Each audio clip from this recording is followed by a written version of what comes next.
नमस्कार साथियों, आर के प्रजापति चैनल में आपका हार्दिक अभिनंदन। आज का जो हमारा विषय है कक्षा 10 इंग्लिश बोर्ड एग्जाम होगा 2022। उस 22 की दृष्टि से जो महत्वपूर्ण क्वेश्चन है बोर्ड एग्जाम में, जो इंग्लिश के महत्वपूर्ण क्वेश्चन आएंगे उनको किस प्रकार में लिखना है, किस प्रकार का पेपर आएगा, किस प्रकार हमें आंसर देने, इसके बारे में हमारे जो आज के मेहमान हैं श्री लाला राम जी जहांगीर साहब, जो लेक्चरर है इंग्लिश के, गवर्नमेंट लेक्चरर है, ये आपको बताएंगे और किस प्रकार आपको अच्छे मार्किंग लाने उसके बारे में हम साहब से निवेदन करेंगे। तो चलिए सर। बिल्कुल, थैंक यू सर। सबसे पहले मैं धन्यवाद देना चाहूँगा इसके लिए आर के प्रजापति सर को, उन्होंने अपने चैनल पे मुझे चांस दिया है। नमस्ते सभी साथियों। तो आज के इस वीडियो में मैं एक्सप्लेन करूँगा कि जो बोर्ड एग्ज़ाम इंग्लिश का क्लास 10th के लिए जो क्वेश्चन पेपर 80 मार्क्स का होता है, वो पूरा 80 मार्क्स है, वो किस तरह से डिवाइडेशन उसका होता है। क्योंकि सबसे पहले इस चीज़ को जब हम समझ लेंगे पूरा क्लियरली, उसके बाद ही हम जो है आगे हर चीज़ की अलग अलग तरीके से तैयारी कर पाएंगे। तो उसको हम जो है पहले समझते हैं कि ये पूरा 80 मार्क्स का डिवाइडेशन है वो क्या है, किन किन टॉपिक्स से संबंधित कितने कितने मार्क्स के क्वेश्चन हैं, वो किस प्रकार से किस सीक्वेंस में पूछे जाते हैं। तो हम शुरू करते हैं। आज जो है ये क्वेश्चन पेपर जो कि पूरा 80 मार्क्स का होता है, इसको क्वेश्चन वाइज समझने का प्रयास करते हैं कि सबसे पहले जो क्वेश्चन है वो आपके किस चीज़ पर, किस टॉपिक पर आएगा और कितने मार्क्स का होगा। तो दोस्तों आपको पता होगा कि यहाँ जो 80 मार्क्स का पूरा क्वेश्चन पेपर है उसमें रीडिंग सेक्शन, राइटिंग सेक्शन और बुक्स जो है आपकी दोनों, उनमें ये अलग अलग प्रकार से मार्क्स है वो डिवाइड होते हैं। तो सबसे पहले हम जो रीडिंग सेक्शन है उससे स्टार्ट करते हैं। क्वेश्चन नंबर 1 जो आपके बोर्ड एग्जाम में आएगा वो अनसीन पैसेज का आएगा और वो 8 नंबर का होता है दोस्तों। तो आप इस चीज़ को बिल्कुल जो है दिमाग में बिठा लें। और क्वेश्चन नंबर 2 है वो भी अनसीन पैसेज पर ही होता है और वो 7 नंबर का 7 मार्क्स का होता है। तो ये क्वेश्चन नंबर 1 और 2 जो है ये दोनों रीडिंग सेक्शन से मतलब रिलेटेड होते हैं और इसके अंदर आपको रीड करके और आंसर देना है। यानी सिंपल लैंग्वेज में कहें तो अनसीन पैसेज है वो आपके इसमें आते हैं। अब जो है थोड़ा सा इस बार का पैटर्न चेंज है। इसमें क्या है कि अनसीन पैसेज के अंदर मल्टीपल चॉइस टाइप के जो क्वेश्चन हैं वो भी इसी में रहेंगे। आपके जो 8 नंबर का पहला क्वेश्चन और जो 7 नंबर का दूसरा क्वेश्चन रहेगा, इसमें पैसेज में मल्टीपल चॉइस टाइप के है वो क्वेश्चन रहेंगे। उसमें आपको सही चॉइस सेलेक्ट करके और आंसर देना है। मल्टीपल चॉइस के अलावा इनमें कुछ क्वेश्चन ऐसे भी रहेंगे जिनका आंसर आपको जो है 1 या 2 लाइन में पैसेज में से ढूंढ करके और जो सही आंसर है वो आपको इसमें देना है। इसके बाद में इसमें विशेष बात ये ध्यान रखने की है कि जो पैसेज के लास्ट में एक एक क्वेश्चन ऐसा ज़रूर आपको मिलेगा जिसका आंसर है वो आपको एक ही वर्ड में देना है। यानी कि वो या तो सिमिलर वर्ड है और या एंटोनिम्स है, यानी ऑपोजिट वर्ड है। यानी कि ऐसे क्वेश्चन लिखा हुआ रहता है कि find out the word from the passage which means. तो जहाँ पर ये विच मीन्स लिखा हुआ है उसके आगे एक वर्ड लिखा हुआ है। या ऐसे क्वेश्चन हो कि right the similar word of the following word, तो उसमें जो वर्ड दिया है उसका सिमिलर मीनिंग वाला वर्ड, एक ही वर्ड में मतलब आंसर है वो हमें ढूंढ करके देना है। वो या तो दिए गए शब्द का सिनोनिम्स या सिमिलर मीनिंग वाला यानी पर्यायवाची शब्द होता है, और या एंटोनिम्स यानी ऑपोजिट वर्ड है वो होता है। इसमें कई जो स्टूडेंट है वो गलतियां करते हैं कि वो एक एक वर्ड का उत्तर ये होता है लेकिन पूरी पूरी लाइन है वो लिख देते हैं, तो वो वहाँ गलत हो जाता है। तो इसको आपको सावधानी से जो है सबसे पहले कैसे करना है, जो दिया गया वर्ड है उसका हमें मीनिंग आ जाए और उस मीनिंग के बाद में उसका जो चाहे तो सिनोनिम वर्ड चाहे एंटोनिम वर्ड है वो अच्छी तरह से उस पूरे पैसेज में से ढूंढ करके और आपको लिखना है। तो इस तरह से मैं ये बोर्ड पे ये दोनों चीज़ आपके लिख देता हूँ कि क्वेश्चन नंबर जो 1 है और 2 है ये दोनों आपके जो है वो रीडिंग सेक्शन है उससे रिलेटेड है, और ये जो है इनका जो मार्क्स है वो आपके रहता है 15 मार्क्स, ठीक है ना। अब इसके बाद में दोस्तों जो आगे हम चलते हैं क्वेश्चन नंबर 3 और क्वेश्चन नंबर 4 और क्वेश्चन नंबर 5 की तरफ। तो ये जो क्वेश्चन है वो आपके राइटिंग जो पोर्शन है उस राइटिंग पोर्शन से रिलेटेड है। इनका इस बार के जो मॉडल पेपर हैं वो कुछ मैंने देखे हैं, जैसे खास तौर से डेस्क वर्क है। डेस्क वर्क आप सभी जानते हैं दोस्तों कि इस तरह से ये डेस्क वर्क है, ये आती है, ये एक्सीलेंट की भी आती है, ये संजीव की भी आती है।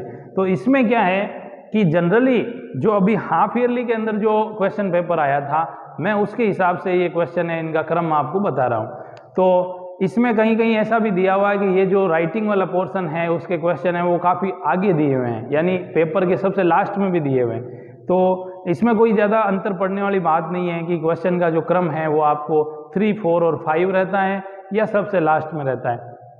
लेकिन मेन जो हमें समझना है वो है कि राइटिंग पोर्शन। तो राइटिंग पोर्शन है वो आपके कितने नंबर का होता है, और मैं आपको यही बता रहा हूँ कि क्वेश्चन नंबर ये 3 से लगा करके और 5 तक है, ये राइटिंग पोर्शन है। और ये जो है मैं हाफ ईयरली का जो पेपर था अभी उसके हिसाब से बता रहा हूँ। इसका जो मैक्सिमम मार्क्स है वो रहता है आपके 12। तो इस तरह से ये आपके 15 मार्क्स का ये और 12 मार्क्स का ये। अब जो ये 12 नंबर का ये जो राइटिंग सेक्शन है, इसमें 3 तरह की चीज़ें होती है। जो आपको 4-4 नंबर का क्वेश्चन आते हैं, यानी कि क्वेश्चन नंबर 3, 4 और 5 तीनों ही जो है वो 4-4 अंकों के 4-4 मार्क्स के होते हैं। और वो किन किन टॉपिक्स पर आते हैं उनको हम अच्छे से समझते हैं। जैसे क्वेश्चन नंबर 3 है वो आपका लेटर राइटिंग पर रहेगा। अब लेटर राइटिंग में जैसे कौन से लेटर हैं जो अपने सिलेबस में हैं क्लास 10th के, तो उसमें ऑफिशियल लेटर्स हैं कुछ, और कुछ हैं जो कि स्कूल अपने जो होती है उससे रिलेटेड प्रिंसिपल को या हेडमास्टर को लिखने के लिए होते हैं, स्कूल की कोई काम है, समस्या है उसके बारे में। और कुछ ऐसे लेटर्स होते हैं जो एप्लीकेशन टाइप में भी होते हैं, वो भी एप्लीकेशन जनरली स्कूल के हेड ऑफ इंस्टीट्यूशन को लिखी जाती है। और इनके अलावा कुछ जो है लेटर्स ऐसे भी हैं जो इनफॉर्मल लेटर्स हैं, या जिनको हम दूसरे शब्दों में कहें कि पर्सनल लेटर्स हैं, वो भी होते हैं। तो ये अपने फैमिली मेम्बर्स को या फ्रेंड्स को लिखे जाते हैं।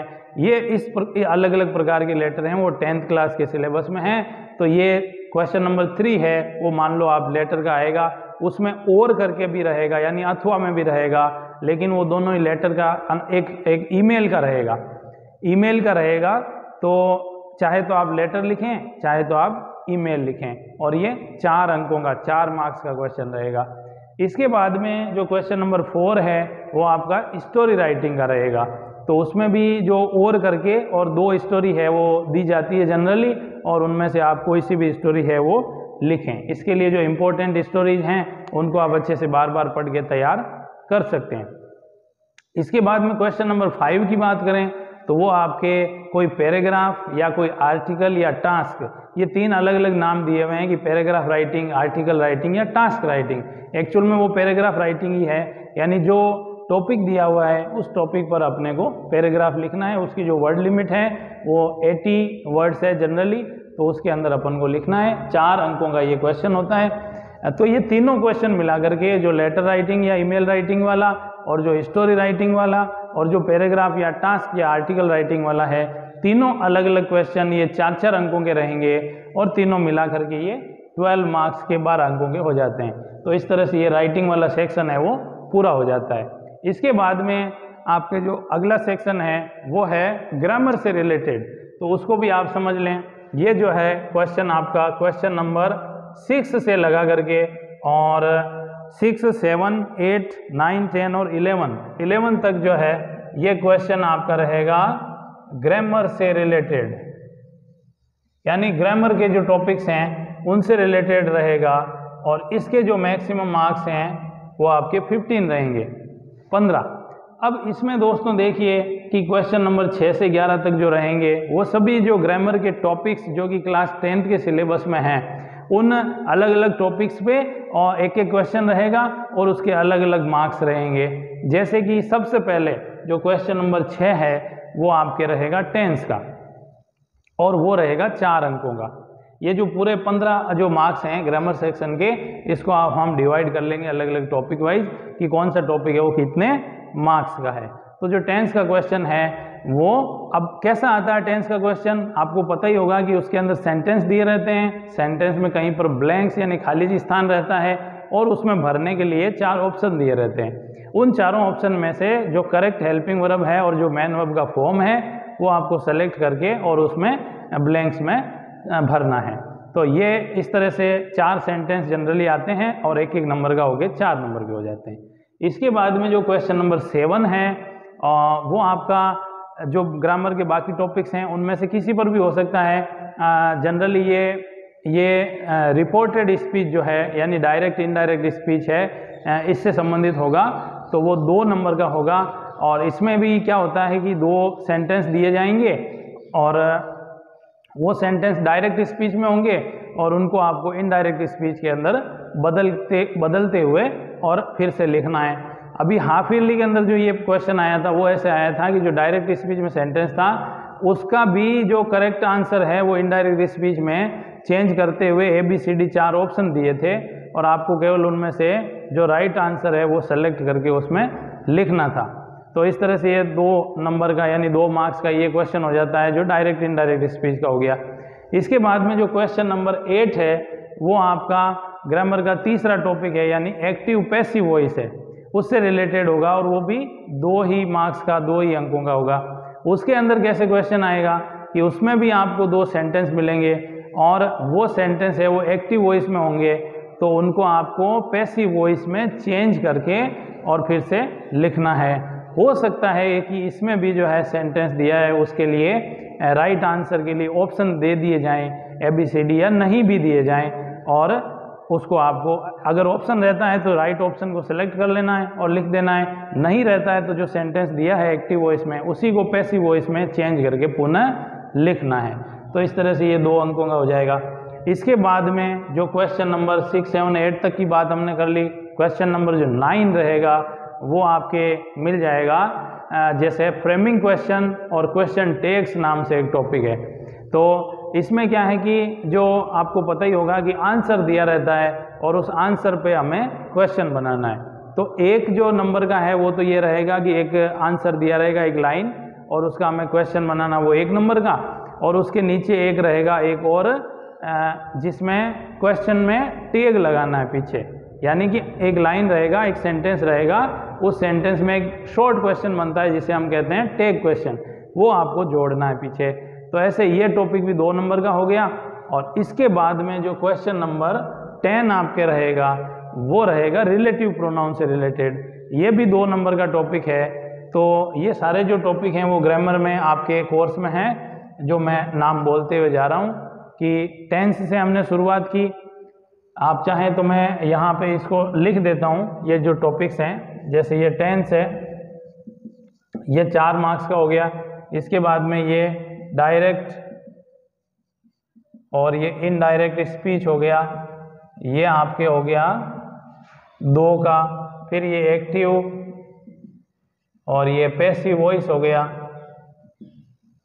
ये भी आपके 2 मार्क्स का हो गया।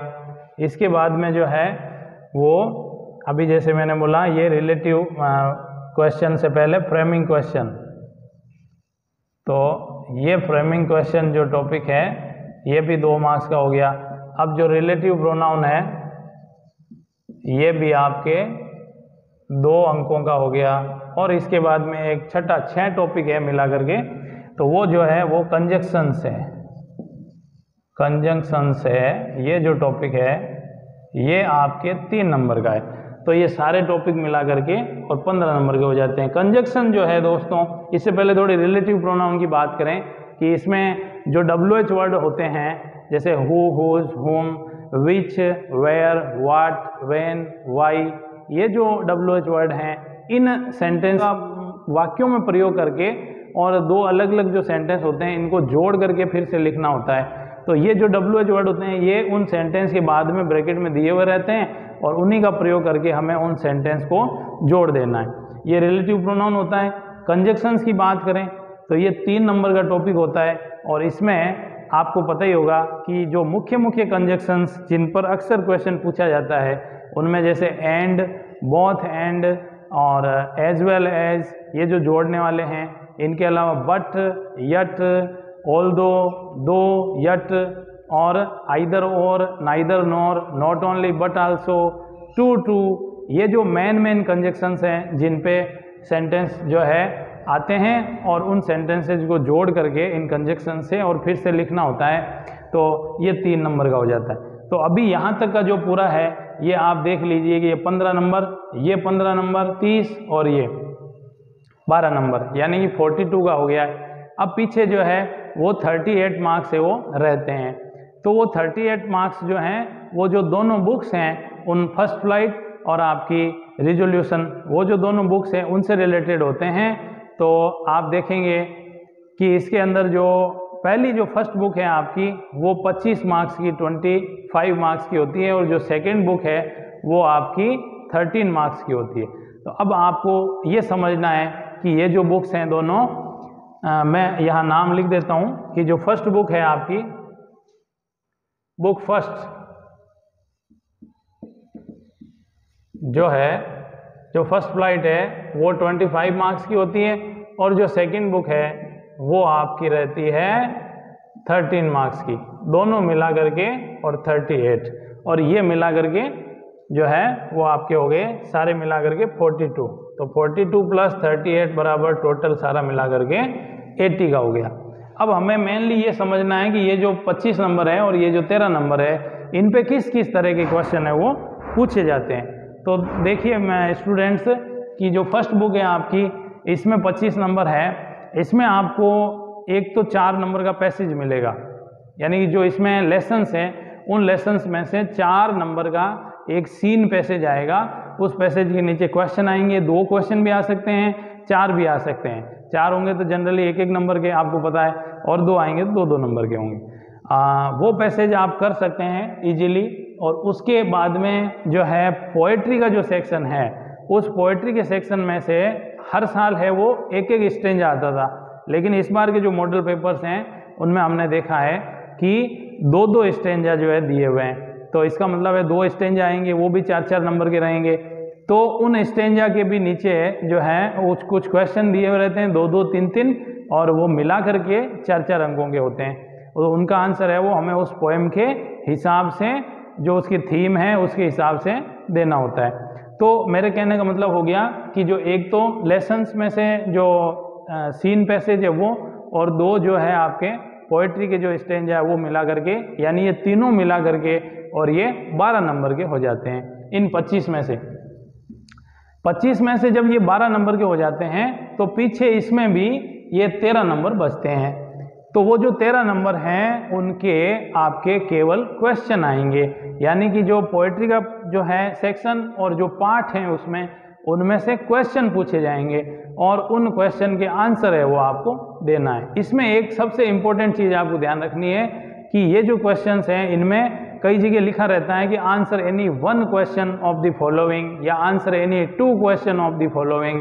तो नीचे हो सकता है ज़्यादा क्वेश्चन दिए हो और आपको 2 दिए हों, उनमें से अगर लिखा है आंसर एनी 1 तो 1 का ही आंसर देना है, ये जरूर ध्यान रखें। कहीं कहीं बीच में और लगाया हुआ रहता है तो आप इजीली समझ जाते हैं। तो अब जो है वो जो 13 नंबर पीछे रह जाते हैं उनमें से जो क्वेश्चंस है उनका डिवाइडेशन कैसे होता है उसको समझ लीजिए। तो 2 नंबर का एक क्वेश्चन रहता है वो आपके पाठ हैं उन पाठों में से रहता है, और 2 नंबर का एक क्वेश्चन रहता है वो पोएम में से रहता है। तो ऐसे करके 2 और 2 4 नंबर हो जाते हैं। 13 नंबर में से 4 नंबर का ये हो गया। अब पीछे 9 नंबर बचते हैं। ये 9 नंबर में से 3-3 नंबर के 3 क्वेश्चन आते हैं, और ये तीनों ही जो क्वेश्चन हैं वो आपकी जो फर्स्ट बुक है उसके जो लेसन्स हैं, पाठ हैं, उन पाठों में से आते हैं 3-3 नंबर के 3 क्वेश्चन। तो ऐसे करके वो 9 और 9 के बाद में 2-2 नंबर के वो 2 क्वेश्चन जो आपको बताए अभी 4। तो ऐसे करके ये हो जाते हैं आपके पूरे 13 नंबर। ये जो इस 25 में से 13 नंबर जो रह गए थे वो हो जाएंगे। तो ये पूरा 25 नंबर हो गया। अब जो है ये दूसरी बुक है, सेकंड बुक है आपकी, उस सेकंड बुक की अगर हम बात करते हैं, वो जो 13 नंबर की है सेकंड बुक, इसको समझते हैं। तो इसमें भी क्या है कि एक पैसेज आएगा। पहले के जो वर्षों में है वो इस सेकंड बुक में से पैसेज नहीं आता था, सीन पैसेज, लेकिन इस बार इसमें चेंज करते हुए और मॉडल जो पेपर्स दिए हुए हैं, ये जो डेस्क वर्क्स हैं, इनमें देखा है कि एक पैसेज दिया हुआ है, तो वो भी 4 नंबर का पैसेज रहेगा, सेम वैसे ही रहेगा। नीचे क्वेश्चन रहेंगे, आंसर देना है ढूंढ करके। और उन 4 नंबर के बाद में इसमें भी पीछे जो है वो आपके 9 नंबर बचते हैं। तो उन 9 में अब कैसे डिवाइडेशन है, उन 9 में 3 क्वेश्चन है वो आपके 2-2 नंबर के रहेंगे, तो वो 6 नंबर हो जाते हैं। 2-2 नंबर के 3 क्वेश्चन हो गए, पाठों में से 6 नंबर हो गया। पीछे जो है 9 में से 6 के बाद में 3 नंबर बचते हैं, तो वो जो 3 नंबर है उसका आपके एक क्वेश्चन रहेगा जो कि 3 नंबर का रहेगा। ऐसे करके ये आपकी जो सेकंड बुक है ये इसके पूरे 13 नंबर हो जाते हैं। तो ये आपको अब समझ में आ गया होगा कि जो पूरा डिवाइडेशन है वो यानी कि 25 जो नंबर हैं वो फर्स्ट बुक के और जो 13 नंबर हैं वो आपकी सेकंड बुक के। तो सारे अलग अलग क्वेश्चन वाइज ये मैंने बता दिया आपको, ये मिला करके 38 हो गए और ये सारे जो मार्क्स हैं वो मिला करके 42 हो गए। तो इस तरह से सारे मिला करके पूरा 80 मार्क्स का आपका क्वेश्चन पेपर है वो बन जाता है। तो स्टूडेंट्स, हमने इसको इसलिए जो है आपको अच्छी तरह एक्सप्लेन करने का प्रयास किया है कि जब तक हमें ये पता नहीं होगा कि जो क्वेश्चन पेपर है उसमें फर्स्ट क्वेश्चन से लगा करके और लास्ट तक किस किस टॉपिक पर कितने कितने मार्क्स के किस तरह से क्वेश्चन आएंगे वो एकदम क्लियर होना चाहिए। रोड मैप आपको बिल्कुल पता होना चाहिए। वो पता होने के बाद ही, एकदम क्लियर होने के बाद ही आप उसको बहुत अच्छी तरह से हर क्वेश्चन की अलग अलग सेपरेट है वो प्रैक्टिस कर सकते हैं। वो आपको जो रेफरेंस बुक है आपकी, पास बुक है, कुछ भी है जो आपका स्टडी मटेरियल है, उससे अलग अलग क्वेश्चन की अलग अलग प्रैक्टिस कर सकते हैं। लेकिन ये क्लियर होने से हम बहुत अच्छी तरह से उसकी प्रैक्टिस करके हर टॉपिक को तैयार कर सकते हैं। तो आपको हम लास्ट में यही कहेंगे कि अभी का जो टाइम बचा हुआ है ये बहुत ही कीमती टाइम है। इस टाइम की आपको बहुत वैल्यू करनी है, कद्र करनी है, रेस्पेक्ट करनी है। और अगर आप इस टाइम को बहुत अच्छी तरह यूटिलाइज करेंगे, ये कम नहीं है, इस टाइम को पूरा आप तैयारी के अंदर लगा देंगे तो बहुत अच्छे मार्क्स जो है आप प्राप्त कर सकते हैं। और we wish you all the best for the exam board paper. और आप इसको बहुत अच्छी तरह से हल करें, बहुत अच्छे अंकों से इसमें उत्तीर्ण हो। तो सर हमारे साथ हैं RK प्रजापत सर। आपने इस चैनल पे जो है ये इंग्लिश का वीडियो है समझाने के लिए मुझे इनवाइट किया, बहुत अच्छा लगा। थैंक यू आपका इसके लिए। थैंक यू सर आपको। हाँ। आपके जो प्रयास से हो सके बच्चों के लिए अच्छा मार्किंग हो जाए। और आपसे और निवेदन करेंगे समय समय पर आप 12th क्लास और 10th क्लास के जो इंग्लिश के इम्पोर्टेंट क्वेश्चन है उनके बारे में आप हमें इस स्टूडियो में आकर बताने का प्रयास करें ताकि अधिक से अधिक स्टूडेंट लाभान्वित हो सके। Thank you sir, once again. बिल्कुल, थैंक यू। ओके।